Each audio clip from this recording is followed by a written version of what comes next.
So this past April, I was invited to a conference, a speaking conference, an airport and ground transportation conference in Clearwater, Florida, and specifically on use of social media.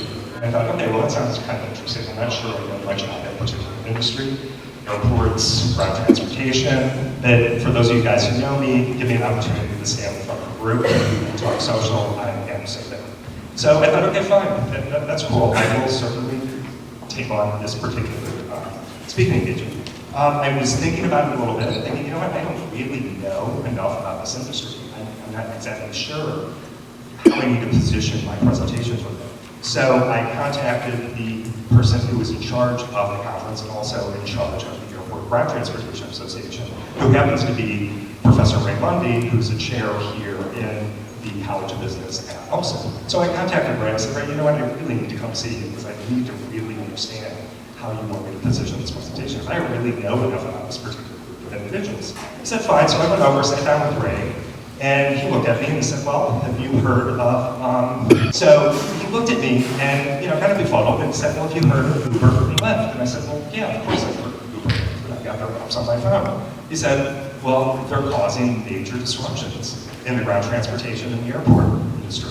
And I said, okay. And he looked at me and he said, well, do you realize any time an Uber car drives on an airport, that is actually illegal? And they can be fined up to $1,000 for driving on the airport. And I said, oh, really? I have no idea. I didn't realize. He said, absolutely. He said, did you also know that most car services that deal with airports obviously are GPS, and they do a lot of geofencing, and only so many ground transportation automobiles are allowed in the airport at any given time. A lot of it for safety purposes, to control traffic, things along those lines. And I kind of said, I have no idea, absolutely no idea that that's how tightly controlled stuff was at the airport.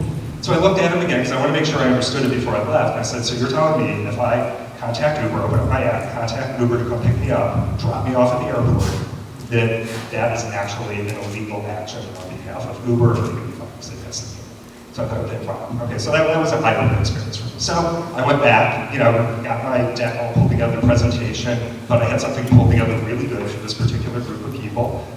So I'm there at Clearwater, waiting to go on and going on right after the keynote speakers. There were 3 keynote speakers. One of the keynote speakers was the head of the Los Angeles Airport Taxi Limousine Service, and there were 2 other managers from different airports throughout the country. And there was about 150 people in the room, and I'm sitting there, waiting to go on. I'm kind of casually listening to what they're saying because I wanted to understand the conversation, also looking at my slides. And then all of a sudden, I started hearing a lot of anger, a lot of people being mad, a lot of people being confused and upset out in the audience with respect to Uber and Lyft. I'm looking, my head obviously went up, and now I'm paying a little closer attention to what's going on, and kind of just listening to these guys and hearing what's happening. I mean, they were just so angry with respect to this disruption that was happening to their particular industry. They didn't get it. They were talking about how a lot of these drivers don't have insurance.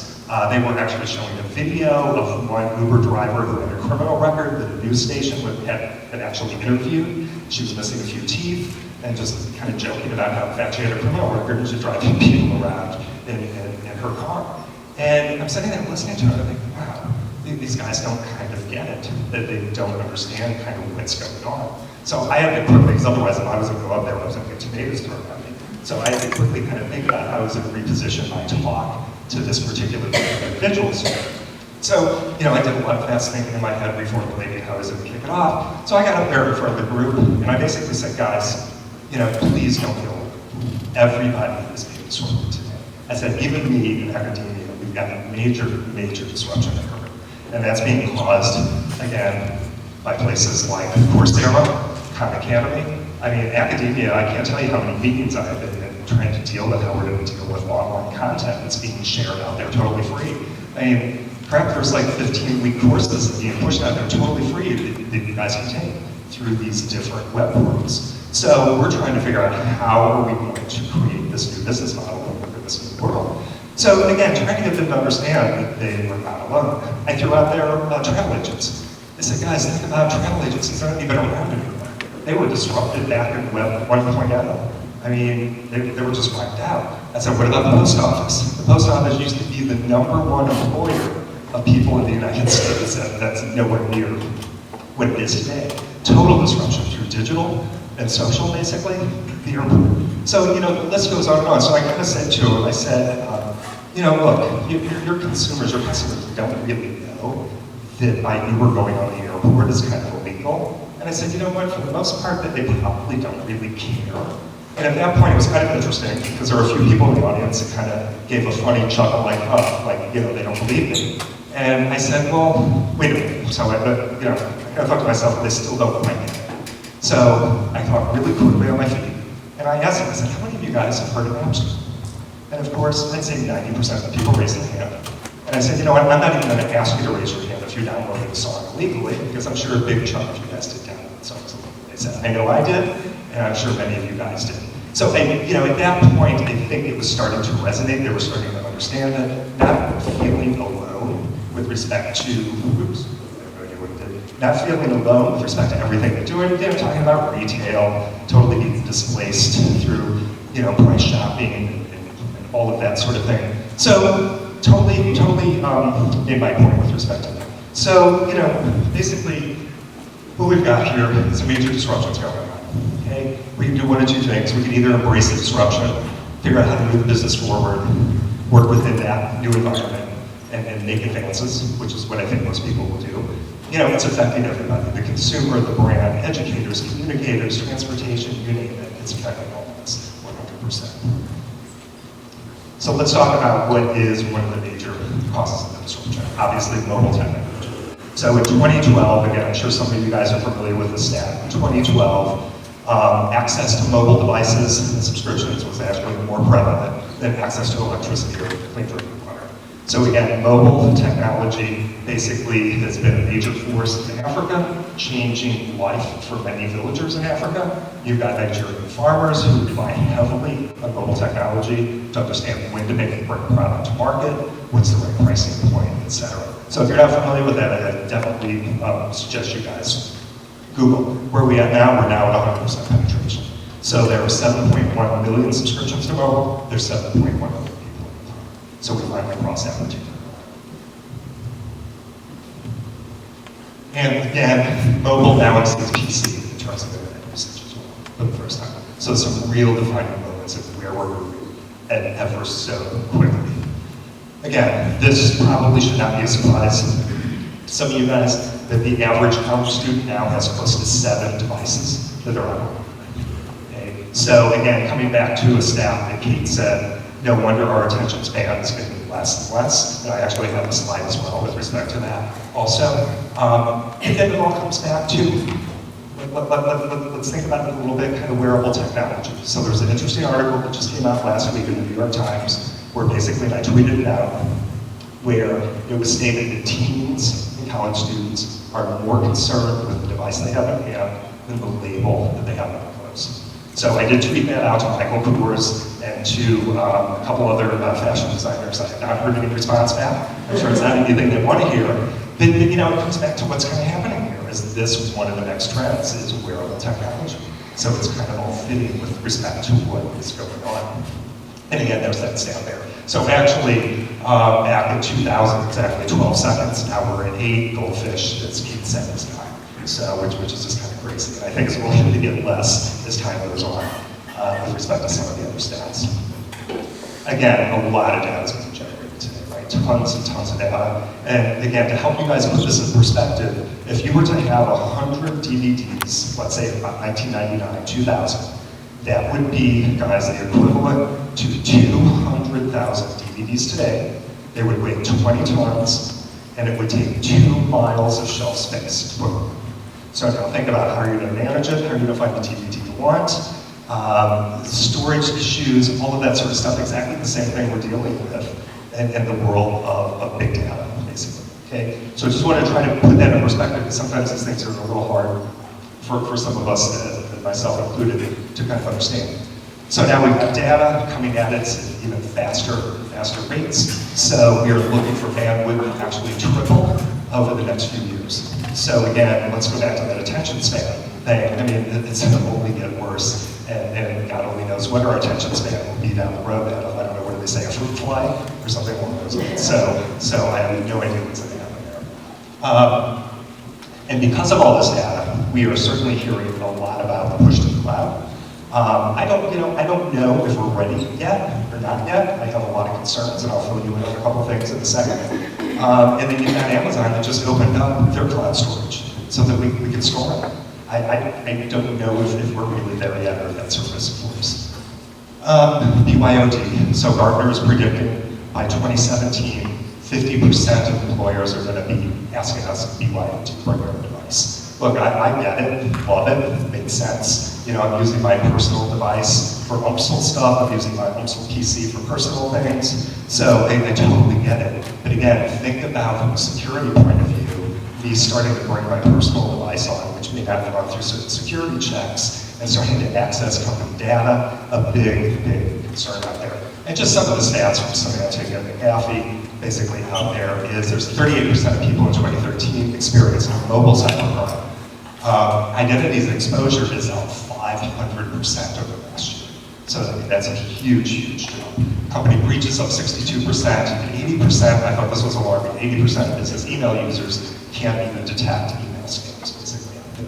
So again, those are individuals, again, clicking when they shouldn't be clicking. So just to fill you in a little bit more before I go to the next slide, last week I was asked to be on a panel, a cybersecurity panel, out at Scott Air Force Base. And I was sitting on the panel, and it was really kind of cool. I was sitting out there with a couple of ex-generals who actually worked with the Pentagon. One of them is now a professor, and they're all in charge of security. Now, I was up there more from a social media perspective, because really cybersecurity is not my thing, but they wanted somebody out there kind of in the social sort of world as well. And these guys said things that just raised the hair on the back of my neck in terms of what's going on, how the attacks are kind of coming in, and just trying to get at various companies' infrastructures. And again, what they kind of said out there, again, you can Google it and read a little bit more about it, and what they were really saying on the panel, which I hadn't heard of before, they were really saying it's not so much about cybersecurity. Look, it's in this day and age, let's get real. The attacks are going to be there. It's all about being resilient, and it's all about cyber resiliency. Are you able to react, bounce back quickly, have a plan in place? So they basically said this is really where it's at. More data equals more tools, right? Obviously, we have to have more tools to house it, to store it, to manage it, to clean it up, all of those sort of things. And then tools, again, like Sprinkler, who is one of the hosts of this event, obviously to help categorize and understand kind of the conversations that are going out there. So again, as I say, here to deploy the right media at the right time to the right person at the right location. And that, again, is really kind of what it's all about. It's real-time customer engagement using data analytics and process flow to shift marketing messages in real time. So another little example I'll give you, my wife and I were at Petco over the weekend, buying some pet food for our little dog, Nick, and we got at Petco, and within about a minute, my phone pinged. And it was Foursquare. I took the phone out of my pocket, it was Foursquare, and Petco said, hey, welcome to Petco. And we do dog grooming, and we also do dog training. And I thought, okay, that's kind of cool. But you know what, the more I thought about it later, it's really not where they need to be. I'm a preferred customer. I go there all the time. They know my name, they have my mobile phone, they know my credit card. I mean, I would have much rather prefer the message that really resonated with me, the products I bought. Hey, the food we usually buy is free stock on the back shelf. Not that I'm looking for a sale perhaps, but I think they could have taken it to a whole other level, given the information they have. But I think that's where we're going. That is definitely the future of where we have to be. And I think that's the sort of things like Purina is definitely doing on the forefront with respect to that. Social media diversification is obviously required, right? So we got to make sure we understand all the different social medias, how they're used, what their audience is, how we can engage audiences in those. And again, obviously they're proliferating lots of different social media properties. And again, the latest one that I can think of that just occurred is the break-off of Swarm from Foursquare. Again, interesting. Foursquare needed to rethink their business policy, so they moved off the check-in to Swarm. Now that basically leaves Foursquare to be what? A competitor of Yelp. So that's really what they're looking to do. So I think it makes perfect sense. Gives them a little more focus on what they're going to accomplish. Is Facebook dying? I mean, all I'm going to say is I get asked this question all the time. I have $1 for every time I get asked the question, $1 million ago. And of course, Facebook is not dying. I mean, it's growing every year, maybe not as quick as it was when it's more of its infancy, but it's growing every single year. So again, we're sitting at about 1.28 billion active Facebook users. So just so you guys know, that's about 19% of the world population, okay, is an active Facebook user. And right now, if it were a country, it'd be the third behind India and China. And again, they're predicting that by next year, they will surpass China's population as well. So that will put them as the number one in terms of that. So again, so why do I get asked a question? Because we're seeing some achievements roll out with Facebook. Okay? Again, a very small percent in total. But look, I like to explain it, and I'm sure you guys understand it. Look, when I was a teenager, the last thing I wanted was my mom listening at the door, picking up the phone in the kitchen to listen to what I was talking to my friend. That's no different here at Facebook. You know, again, the fastest growing segment on Facebook is 55 to 65-year-old women. So, you know, the teens are jumping off. But that doesn't mean I did not come back home later in life to have conversations with mom, to share things with mom, allow mom to interact with my friends. So again, I think we just basically have the same sort of phenomenon kind of going on here temporarily. And when you think of it, look, Facebook is so smart. I mean, they really understand what's going on. They know their audience. They purchased Instagram. That's where the kids are going. That's what they're really utilizing now a lot, is the Instagram. And then again, we'll talk about WhatsApp in just a second, because another brilliant move by Facebook with respect to WhatsApp, your social messaging. Twitter, again, phenomenal. Love Twitter. It's probably one of my favorite social medias. I can tweet all day. And again, the other cool thing, as you guys I'm sure have seen, that they've just recently done is implement an buy button. So for e-commerce. So now you can actually implement a buy button right within your tweet or your image. Snapchat, I personally love Snapchat. Don't know about you guys, I think it's poised for greatness. I love the gamification aspect of it. I think it's really cool. They got a 30 million base. Look at their engagement rate. You're talking 700 million snaps, 1 billion stories viewed. I mean, I think that's a really super high engagement rate with respect to that particular audience. So WhatsApp. So this was a very interesting chart that I wanted to share with you guys. So we all know Facebook exploded, right? So Facebook exploded in terms of its user base. But if you look at how WhatsApp has grown, over the first 4 years of Facebook versus the first 4 years of WhatsApp, this is the growth of those two social media properties. So just to show you the strength of WhatsApp. So WhatsApp is the #1 social media messaging site in the world. It's #2 in the US behind Facebook social messaging. But let's get real, Facebook now owns them for $19 billion. So Facebook does have the #1 social messaging properties out there. And again, another fantastic move, as far as I'm concerned, for Facebook to deal with the shift of the teenagers wanting to go off to have private conversations, not be inundated with advertising. Makes perfect sense. And again, I think it sets them up well for the collective economy that we're working towards as well. Connecting people up to share thoughts, information, all of that sort of stuff. So again, I think a great move by Facebook. Could they have purchased it for less if they would have purchased it earlier on? Probably so, but still, yeah, I think it's showing to be a valuable asset. So where's the money going? Where's the advertising budget going?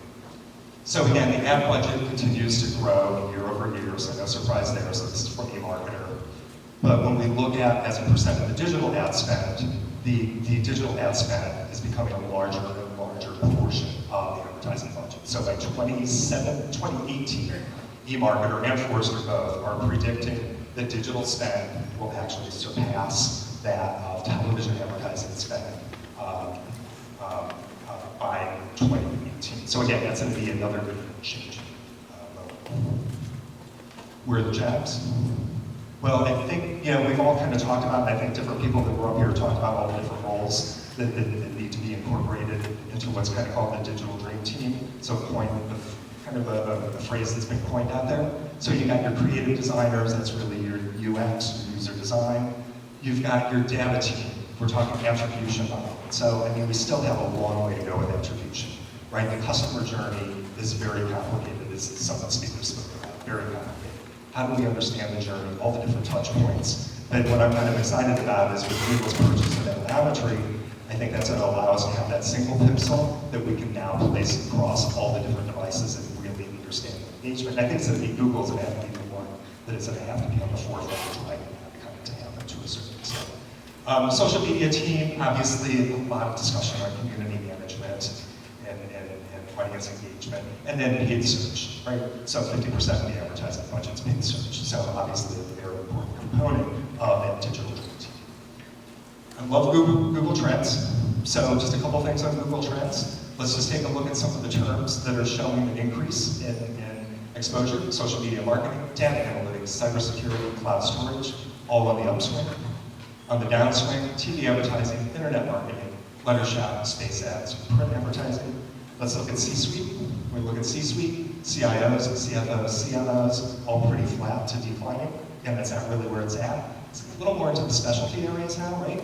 It's your chief customer officer, your chief data officer, your chief revenue officer, and to me it makes perfect sense at the end of the day because it's really all about the customer experience, the data that's going to help you understand that, so we're maximizing that, and getting that return on investment, which is so important for us all too.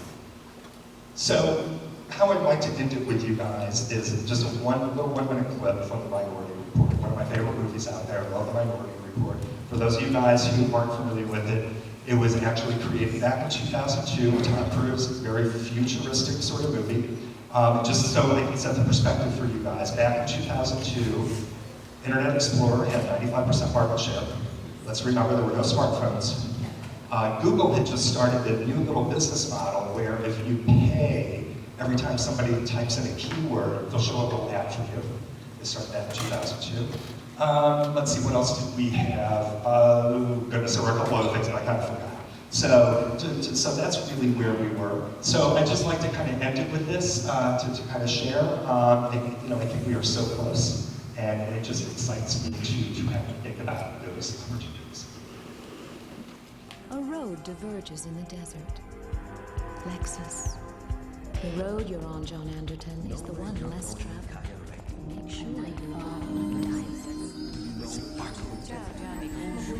Good evening, John. You can move the old-fashioned John Anderton. 21 styles provides gourmet cuisine. John Anderton, you could use a Guinness right about now. Stressed out, John Anderton? Escape from it all, Harrison. Get away, John Anderton. Forget your troubles.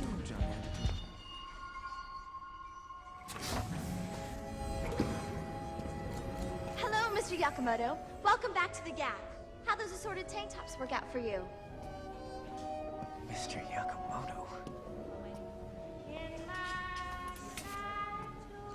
Hey, Miss Belfort, did you come back for another pair of those chamois lace-ups?